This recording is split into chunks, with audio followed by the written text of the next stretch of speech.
Ada yang berlomba-lomba mengejar-ngejar harta. Seluruh waktu dalam hidupnya habis untuk mengejar harta. Tidak peduli siang atau malam, sore atau pagi. Sujud tidak lagi sempat, Allah dilupakan dengan agama jauh. Ada yang berlomba mengejar-ngejar pangkat, jabatan dan kedudukan. Tidak peduli menjilat ke atas, menginjak ke bawah atau menyekut kiri dan kanan. Bahkan teman pun jadi lawan, lawan pun jadi teman. Bukan soal, yang penting pangkat terkejar. Ada yang berlomba memperbanyak kendaraan, sejak dari jet pribadi, pesawat, kapal pesiar, sampai kepada mobil-mobil mutakhir. Ada yang berlomba memperbagus rumahnya. Ada yang berlomba memperbanyak istri dan anak-anaknya. Seluruhnya tenggelam di dalam perlombaan yang menurut ukuran mereka akan mendatangkan prestise, kemegahan dan kebanggaan. Allah Subhanahu wa ta'ala menegur, memberikan peringatan dalam surah yang pendek, yaitu surah At-Takatsur. Alhaakumut takatsur hatta zurtumul maqabir, kalla sawfa ta'lamun. Alhaakum ay syagalakum an ta'ati rabbikum. Kamu telah lalai daripada taat kepada Tuhanmu, dan yang menyebabkan kamu lalai itu tidak lain at-takatsur. At-takatsur artinya at-tabahi bi kathrati mata'id dunya, bermegah-megah dengan memperbanyak kesenangan hidup duniawi. Dengan kata lain, berlomba-lomba mengejar kemegahan duniawi telah menyebabkan kamu lalai daripada mengingat, daripada taat kepada Allah Subhanahu wa ta'ala. Apabila orang cenderung materialistis, seluruh kegiatan hidup dikerahkan untuk berlomba memperbanyak materi, apa namanya harta benda, apa namanya rumah, apa namanya pangkat dan jabatan, maka dikala itu seseorang akan sangat mudah lalai daripada taat kepada Allah Subhanahu wa ta'ala. Hilanglah kesadaran bahwa sesungguhnya apapun yang kita miliki dalam kehidupan dunia ini tidak lain hanya barang titipan sementara. Kita cari, kita kejar, tapi setelah kita dapatkan, jangan dia dijadikan tujuan. Jadikanlah dia sebagai alat. Apabila harta benda duniawi sudah dijadikan sebagai tujuan daripada kehidupan, maka sesungguhnya kita sudah terseret dalam satu siklus, satu lingkaran setan yang tidak akan pernah berujung. Sebab manusia dalam berhadapan dengan materi duniawi tidak akan pernah mengenal kata cukup, tidak akan pernah mengenal kata puas, dan tidak akan pernah bertemu dengan titik. Selalu koma, selalu kurang, selalu tidak ada cukupnya. Apalagi kalau bicara soal keenakan, kenikmatan, kesenangan, itu cuma sekedar sudut pandang saja. Saudara barangkali kalau menghayal akan berkata, alangkah enaknya jadi menteri, naik mobil empuk ber-AC kemana-mana disambut. Menteri juga barangkali akan berhayal seperti saudara, alangkah enaknya jadi rakyat biasa, bebas duduk angkat kaki di warteg tanpa ada yang mengamankan, tanpa harus terikat oleh protokol-protokolan, tanpa harus diatur ini dan itu. Jadi perbedaan cuma sudut pandang saja.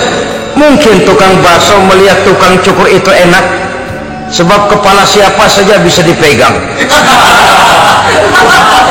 Tapi barangkali juga saudara cukur melihat tukang bakso enak, dan begitulah selanjutnya. Keenakan cuma perbedaan sudut pandang. Saudara-saudara kaum muslimin rahimakumullah, oleh sebab itu agama memberikan kesadaran seluruh yang kita miliki, yang dititipi oleh Allah dalam kehidupan ini berupa materi keduniaan, hakikatnya adalah alat dan bukan sebagai tujuan. Apabila alat sudah kita jadikan tujuan, kita akan terjebak ke dalam satu perlombaan yang justru akan mencelakakan kita sendiri. Inilah yang saya maksud dengan sirkuit celaka. perlombaan yang hanya membuat kita jerih payah, keringat bercucuran, tenaga terkuras, tapi tidak akan pernah sampai ke garis finish, karena memang tidak ada garis finishnya. Betapapun jauhnya satu perlombaan, dia mesti punya garis finish. Tapi kalau sudah at-takatsur, berlomba bermegah-megah diri, maka barangkali tidak akan pernah ada garis finishnya. Kita akan terseret dalam lingkaran setan, berputar di seputar itu tanpa tahu kapan berhenti dan di mana titiknya. Agamalah yang memberikan kesadaran.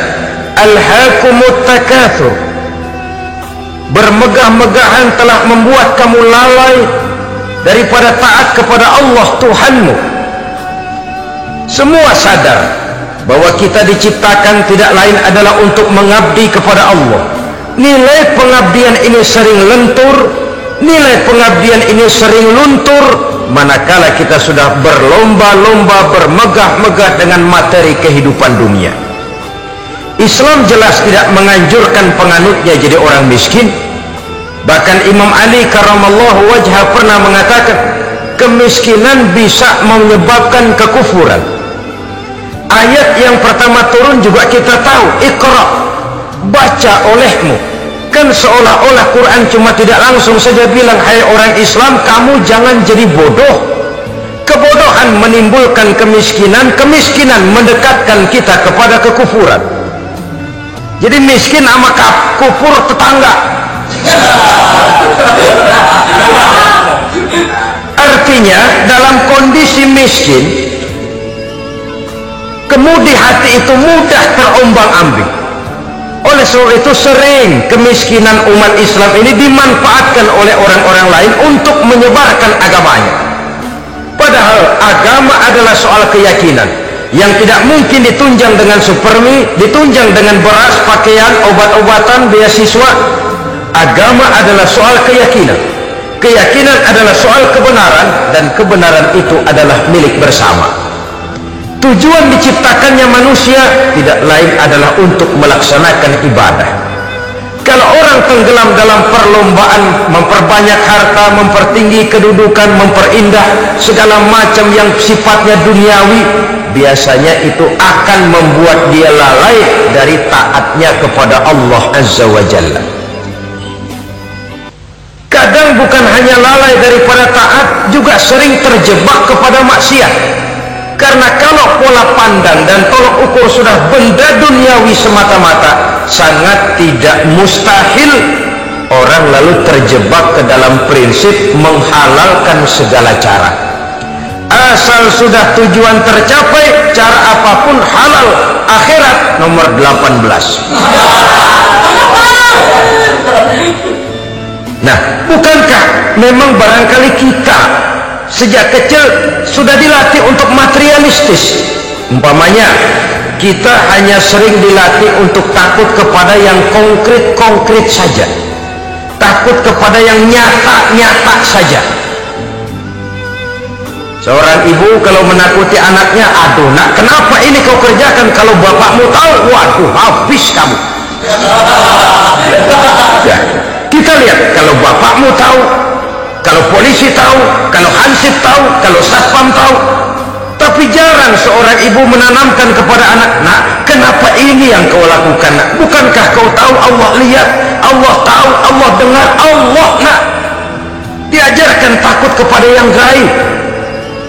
Karena kalau takut dia kepada polisi, dia masih bisa cari tempat lain dong yang polisi kagak lihat. Kalau takut dia kepada satpam, minggir dong ke tempat yang kira-kira satpam nggak lihat. Tapi kalau sudah takut itu terpulang kepada Allah, kepada yang gaib, tidak sejengkal tanah pun yang terhalang dari pengetahuan Allah. Tapi itulah salahnya kita. Sejak kecil anak-anak sudah kita latih untuk takut hanya kepada yang konkret-konkret saja. Akibatnya sampai dia besar melembaga dalam kehidupannya. Dia nyolong, kata temannya, kamu nyolong ya? Iya. Kok nyolong sih? Emang? Kenapa nyolong? Biarin.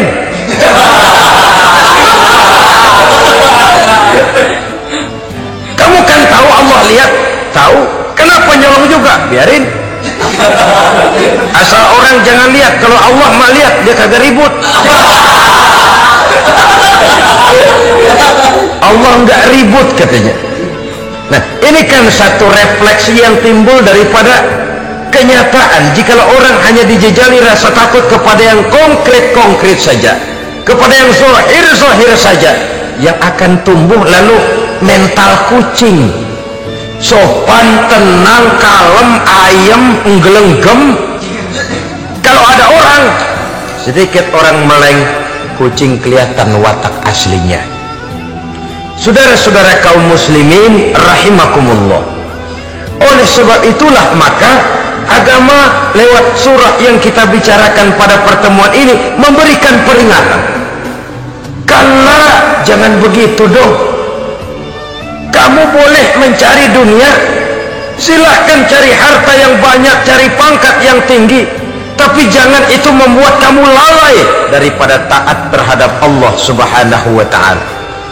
Jangan karena keinginan mendapat harta yang sebanyak-banyaknya lalu melakukan segala macam cara asal tujuan tercapai. Itu sudah membuat kita lalai. Jangan karena ingin mengejar kedudukan yang tinggi lalu jilat atas injak bawah, nggak mempan jilat, dukun dipakai.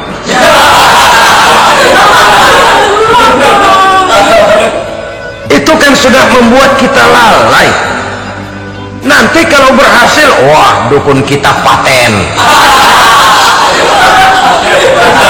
Tapi kalau gagal, dukun sialan, gagal.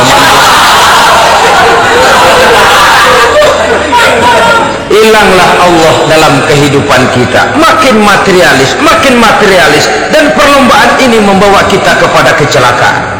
Kala, sekali-kali jangan begitu. Berlomba boleh, cari uang yang banyak, tapi setelah uang didapatkan, jadikan dia sebagai alat, jangan dijadikan sebagai tujuan. Saudara, bekerjalah yang giat, carilah uang, tapi setelah dapat, ajak ngomong tuh duit. Bagaimana ajak ngomongnya? Gini, duit, setengah mati gue nyari lo duit tuh. Sore, pagi, siang, malam, peres keringat, banting tulang kaki, jadi kepala, kepala jadi kaki, nyariin elu duit. Sekarang kamu sudah saya dapatkan, kamu milik saya duit. Karena kamu milik saya, jadilah kamu budak saya. Jangan saya yang jadi budak kamu. Ini idealnya. Kamu harus jadi budak saya, jangan saya yang jadi budak kamu. Nyatanya kan ada orang nyari duit, setelah duitnya banyak dibudakin oleh duit. Dia sendiri tidak bisa merasakan kesenangan daripada duitnya, konon lagi orang lain. Mau ke pasar ngitung 16 kali. Naik bajai 1000. 1000 itu kalau ratusan semua 1000 lembar. Hitung-hitung, mendingan jalan kaki. Jalan kaki tengah hari bolong, panas, kan dibudakkan oleh uang. Cari karier, kejar pangkat, kejar kedudukan. Setelah ditemukan itu, jadikan dia sebagai alat, jangan dijadikan tujuan. Pangkat kau milikku, karena kau milikku kau harus jadi budakku, jangan aku yang jadi budak kau pangkat. Suatu saat dia harus lepas dari kita, jiwa ini lapang. Kenapa? Dahulu pun ketika lahir ke dunia tidak ada pangkat yang kita sandang. Dahulu pun ketika lahir ke dunia tidak ada harta yang kita bawa. Jadi harta itu, pangkat itu, kedudukan itu ada dalam hati, tapi tidak berurat dan berakar. Kalau dia berurat dan berakar dalam hati, berat misah sama harta itu. Berat. Sekedar ngasih fakir miskin cepet juga berhitungnya 17 lembar.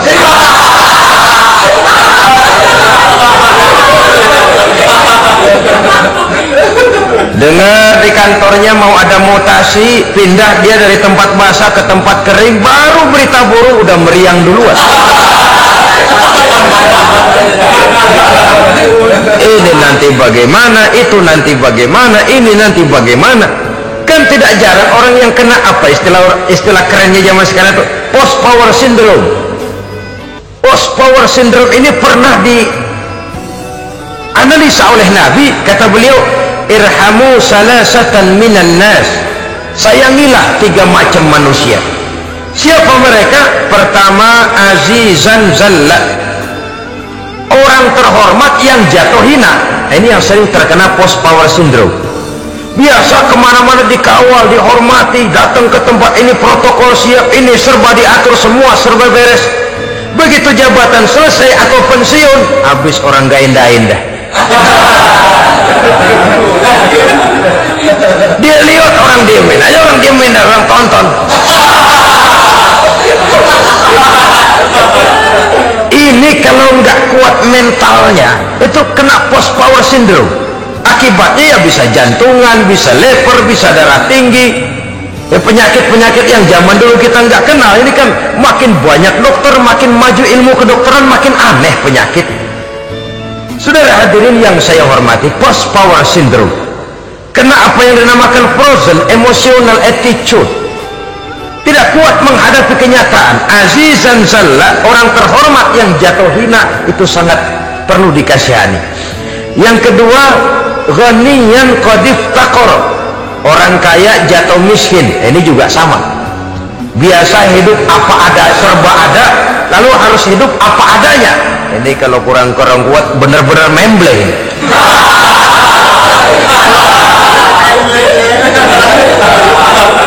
Kalau tidak kuat mentalnya, biasa hidup serba enak, serba nikmat, cuma kerjanya neken cek, main apa itu kredit card, macam-macam fasilitas dipunyai, tahu-tahu jatuh bangkrut, jatuh miskin. Kalau tidak fondasi agamanya kuat, bisa gantung diri, bisa bunuh diri, bisa frustasi, bisa terkena psikosomatik, tekanan jiwa mempengaruhi faktor biologis, timbullah tekanan, terjadilah penyakit aneh-aneh.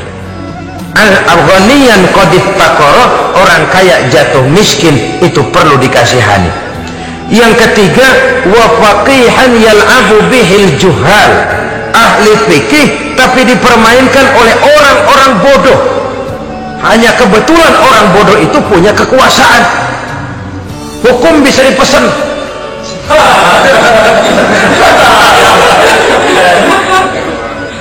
Aturannya haram, Ustaz, ada haram dikit aja dah.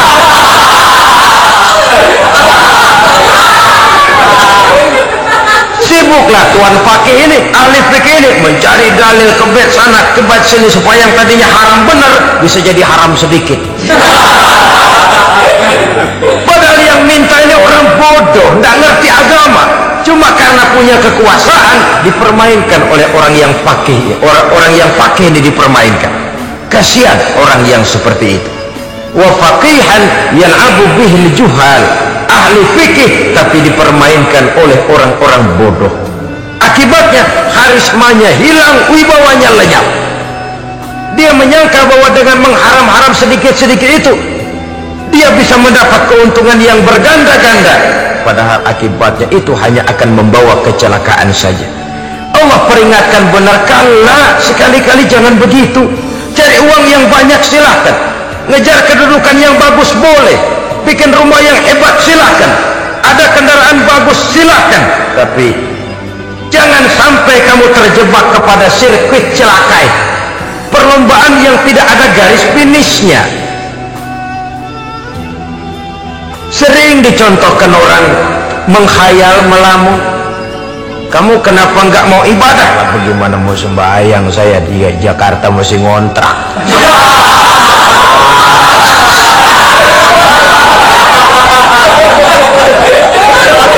Bingung, tiap akhir tahun kontrakan habis. Kalau punya rumah sendiri walaupun kecil-kecilan, tenanglah saya ibadah. Baiklah, oleh Allah diberikan rezeki, bisa bikin rumah walaupun kecil-kecilan. Sudah punya rumah sendiri, belum juga ibadah, apalagi mulur lagi. Habis bagaimana mau sembahyang, rumah kecil banget, pinggir kali, asal hujan bocor ya.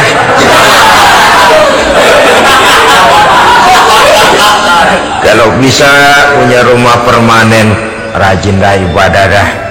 Iyalah, diberikan rezeki, bisa bikin rumah besar, kamarnya banyak, halamannya luas, kendaraan belum ada, perabotan belum lengkap.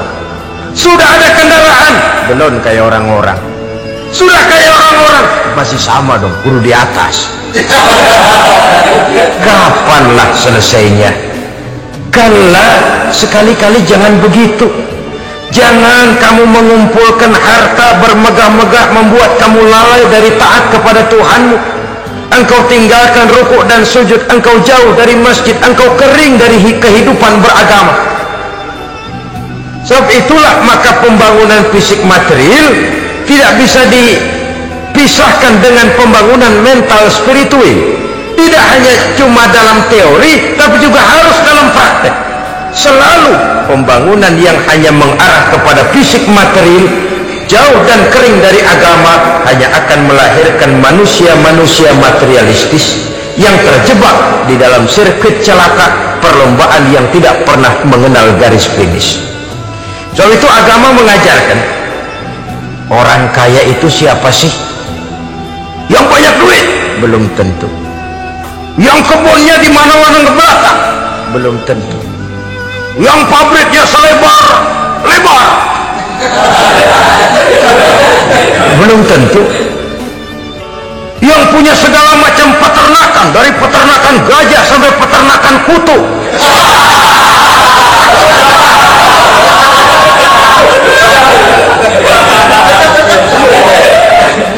Belum tentu. Agama memberikan tuntunan yang sangat luhur. Orang kaya itu adalah orang yang hidupnya cukup. Orang miskin itu orang yang selalu merasa kurang. Bagaimanapun banyak duit saudara miliki, kalau masih merasa kurang, masih miskin saudara. Saya punya uang 1.000 rupiah, Anda punya uang 1 juta rupiah. Mungkin saya lebih kaya dengan uang yang 1.000 ketimbang Anda 1 juta. Kenapa? Dalam tangan saya uang 1.000 besar, artinya sesuai dengan kebutuhan saya. Tapi di tangan Anda uang 1 juta, kebutuhan Anda lebih besar daripada itu lagi. Maka agama mengajarkan sifat qanaah, merasa cukup, dan itulah sumber kekayaan yang hakiki. Orang kaya adalah orang yang hidupnya cukup. Kalla saufa ta'lamun, jangan begitu, nanti kamu akan tahu. Summa kalla saufa ta'lamun, jangan sekali-kali begitu, suatu saat kamu pasti akan tahu. Kalla law ta'lamuna ilmal yaqin thumma latarawunnaha 'ainal yaqin thumma latus'alunna yawma idzin 'anil na'im. Nah, kapan perlombaan ini akan menyadarkan orang? Biasanya hatta zurtumul maqabir, sampai kamu dekat ke liang kubur. Itu biasanya kalau istilah orang sekarang baru ngeh. Asal sudah napas sampai tenggorokan disambung dengan selang, sudah Senin Kemis dibantu dengan alat picu jantung, gerak gerak gerak gerak, sudah kayak orang mau gergaji kayu. Dikala itu barulah sadar orang biasanya. Dan kesadaran semacam itu kesadaran yang terlambat, kesadaran ala Fir'aun. Fir'aun selagi hidup diajak beriman dan nehi aja.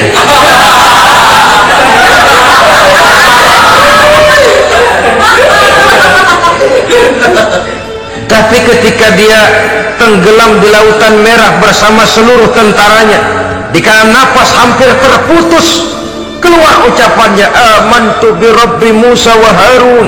Aduh, kalau begini mah saya juga percaya kepada Tuhannya Musa dan Harun. Saya beriman kepada Allah.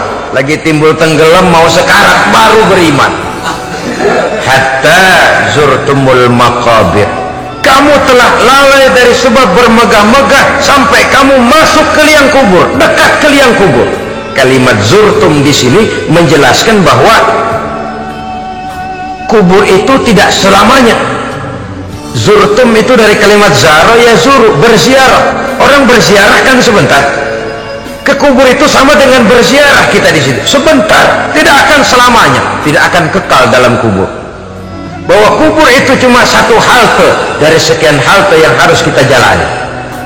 hatta zurtumul maqabir ay mutum wa dufintum fil kubur, sampai kamu mati dikubumikan dalam kubur, barulah kamu sadar bahwa perlombaan itu hanya sia-sia, bahwa perlombaan itu tidak akan pernah mengenal garis finish, bahwa perlombaan itu akan membuat kamu celaka. Begitulah umumnya kebanyakan orang yang terjebak ke dalam paham materialis, baru menyadari kesalahan langkahnya pada saat napas sudah sampai di tenggorokan. Ternyata uangnya yang miliaran rupiah tidak sanggup menyambung nafasnya. Ternyata kendaraan yang serba mewah berkilat tidak sanggup meneruskan kehidupannya. Ternyata pangkat jabatannya yang tinggi yang membuat dia menyebabkan temannya jadi lawan, lawannya jadi teman, tidak akan sanggup menghentikan sang malaikat maut. Kalau keadaan sudah begitu, baru sadarlah kita terlambat. Karena saat seperti itu akan dihadapi oleh setiap orang. Kala, jangan begitu. Sadarlah kamu bahwa kalau sudah dekat ke liang kubur kamu baru insaf, itu terlambat. Sebelum nafas sampai di tenggorokan, pintu tobat masih selalu terbuka. Tapi manakala nafas sudah sampai di tenggorokan, tertutuplah pintu tobat untuk orang yang bersangkutan. Oleh sebab itu, perlombaan dengan bermegah-megah terhadap materi duniawi, tolok ukur dan pandangan hidup yang terbatas kepada wujud benda semata-mata, memang sering menyebabkan orang lalai, sering menyebabkan orang lupa diri, tidak sadar tentang hakikat yang terpenting dari kehidupan ini, yaitu tentang dari mana dia datang, di mana dia sekarang, dan kemana dia akan pulang. Sungguh, ilmu pengetahuan tidak akan pernah mampu menjawab persoalan ini. Sungguh, filsafat juga tidak berdaya menghadapi pertanyaan seperti ini. Hanya agama yang mampu memberikan kepastian batin tentang hakikat dari mana kita datang, di mana kita sekarang, dan kemana kita akan pulang. Makin kita renungi pertanyaan ini, makin kita menemukan diri sendiri, dan makin kita menemukan mengenal diri sendiri, kita akan semakin mengenal Allah Subhanahu wa ta'ala. Semakin kita mengenal Allah, maka akan semakin terpanggil kita untuk dekat dengannya, mentaati segala perintahnya, dan berupaya menjauhi segala yang dilarangnya. Dengan demikian selamatlah kita dari satu perlombaan yang hanya akan menyeret kita kepada menghalalkan segala cara, jauh dari agama, jauh dari Allah, bahkan jauh dari sesama manusia.